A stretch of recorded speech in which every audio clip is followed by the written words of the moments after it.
Lindsay Ju, aka Crypto Ju, and here we are in Taipei at the Asia Blockchain Summit 2019. They had a great event last year, and this year, what are we seeing? What are we hearing?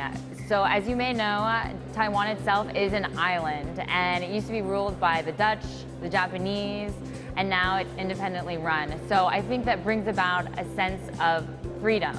And that has certainly been a theme of the discussions and the topics. I mean, what do we want? But we want privacy, we want independence when we're thinking about cryptocurrency.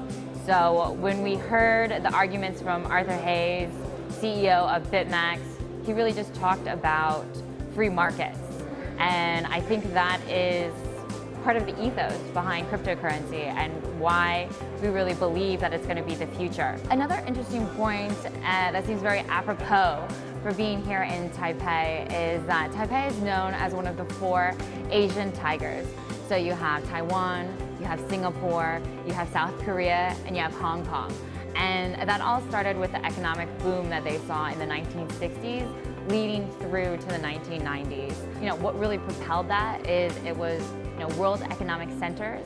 It was also run by the creation of consumer electronics. It still runs parallel to what we're seeing here. We're seeing hardware wallets, we're seeing hardware mining products, and that's really driving a large part of what's going on in blockchain, what's going on in crypto. Just in terms of what we're seeing this season, it's summer, right? And what happens in the summertime in Asia?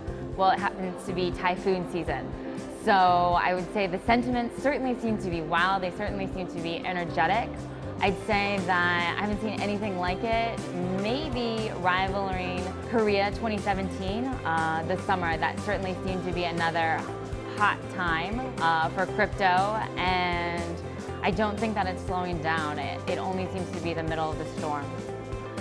So let's talk about what this event has brought. I think that one of the things people were most looking forward to was seeing Arthur Hayes, Nouriel, Roubini. So that happened this morning at 9 a.m. It was a packed house. At least over 1,000 people packed in there to see them go to blows. People were asking, well, who really won the debate? I think that you'll have to watch and answer that for yourselves. Certainly, the sentiment seems to be more behind the crypto feeling. I think everyone here is a supporter of crypto and the future of blockchain. So Arthur had that advantage going for him. Although Nouriel is a prepared and professional debater. So he came with his arguments, he came with the facts, he came with sources. And I think it was really easy to see what his arguments were, and they were very clearly debated. I do think that it was one of the most talked about events, and the hype did not disappoint. There was certainly a lot of jokes made and a lot of laughing, and the center referee, shall we call him, had his work cut out for him during today's debate. We've also heard from CEO of Binance CZ, and their big announcement was their future contracts. The exchanges are certainly still the powerhouses here in crypto, so there are a lot of exchanges in the exhibition booths, and they seem to be this gateway to crypto, to blockchain.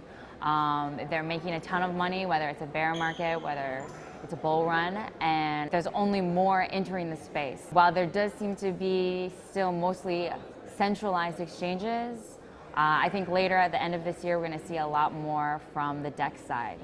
It's all been interesting. We've seen BTC last week, it was over 12,000. Then we saw it dip a little bit under 10, and now today we're back up at 11.2. So we're feeling the volatility, but overall people are happy. People are happy that we're over 10K, and tonight we have the 10K party.